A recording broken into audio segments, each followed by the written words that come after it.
வணக்கம். உங்கள் சமூக ஆர்வலர் மழுவை புரட்சிதாசன் பேசுகின்றேன். அரசு கடைநிலை ஊழியர் முதல் அரசு உயர் அதிகாரி வரை அனைவருமே மக்களுக்காக தான். இந்த மக்களுக்காக தான். மக்களுக்கு நீங்கள் பலமாக இருப்பவர்கள், மக்களுக்கும் அரசாங்கத்திற்கும் தொடர்பில் உள்ளவர்கள், மக்களுக்கும் ரொம்ப நெருக்கமாக இருப்பவர்கள் இவர்கள் தான். இவர்கள் சரியாக இயங்கிக் கொண்டிருந்தால் எந்த அரசாங்கத்தின் மீதும் கோபமோ வெறுப்போ வராது. இவர்கள் சரியாக செய்யவில்லை என்றால் அரசாங்கத்தின் மீது கோபம் வரும், மக்களுக்கு வெறுப்பு வரும், அடுத்த ஆட்சியை மாற்றி போடலாம் என்ற நினைப்பு வரும். ஆக இவர்களுடைய பெரும்பங்கு மக்களுக்கு சேவையாற்றுவதில் அரசு அதிகாரிகள் பெரும்பங்கு ஆற்றிக் கொண்டிருக்கிறார்கள்.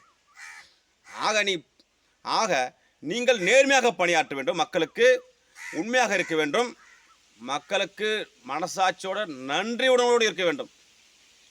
ஏனென்றால் நீங்கள் வாங்கும் சம்பளம் மக்கள் வேர்வை உழைத்து மக்கள் வரிப்பணம். இந்த வரிப்பணத்தால் தான் உங்களுக்கு சம்பளம் பெறுகிறீர்கள். இந்த சம்பளம் பெறுவதன் மூலமாக தான் நீங்கள் ஒரு இடம் வாங்குகின்றீர்கள், ஒரு வீடு வாங்குகின்றீர்கள், அதில் அத்தியாவசிய தேவைகளை பூர்த்தி செய்கிறீர்கள். இந்த உடை முதல், உங்களுக்கு கார் முதல், பைக்கு முதல், உங்களுக்கு வங்கி கடன் முதல், உங்களுக்கு தேவையான அனைத்தும் உங்களால் எந்த நாள் பெற முடிகிறது? அரசு சம்பளத்தின் மூலம், மக்களோட வரி பணத்தின் சம்பளத்தின் மூலம் தான் பெற முடிகிறது. உங்கள் பிள்ளைகளை படிக்க வைக்கிறீர்கள். அது யாரால் வந்தது? உங்களுடைய சம்பளம் யாரால் வந்தது? மக்கள் வரிப்பணம். உங்கள் பிள்ளைகளை சிறந்த முறையில் கல்யாணம் பண்ணி வைக்கிறீர்கள். அது யாரால் வந்தது? அது மக்களால் தான்.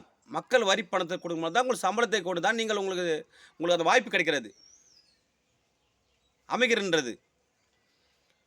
நீங்கள் முழுக்க உற்றார் உறவினர்கள், அதாவது உங்களை சுற்றி நண்பர்கள், சமுதாயத்தில் அனைத்தும் நல்ல பேர் கிடைக்கிறது. எதனால் கிடைக்குதுன்றீங்க?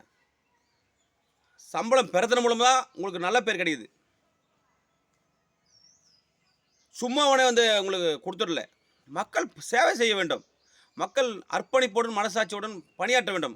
உங்கள் லஞ்சப்பணம் எதற்கு? உங்களுக்கு லஞ்சப்பணம் எதற்கு?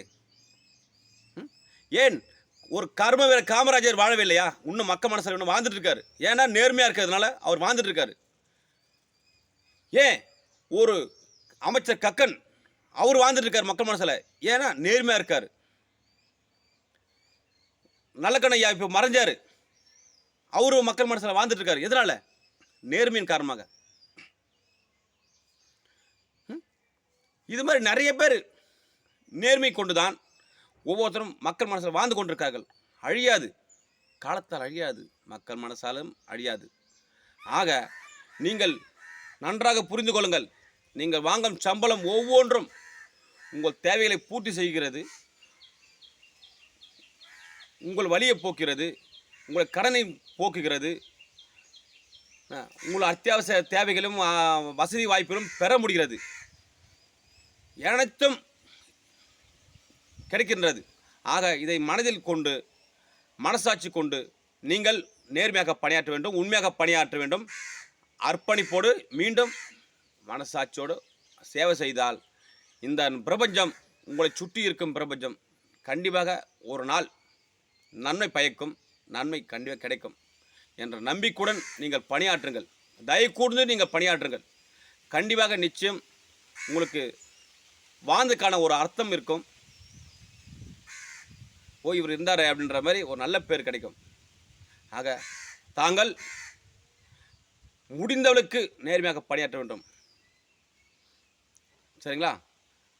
நன்றி, வணக்கம்.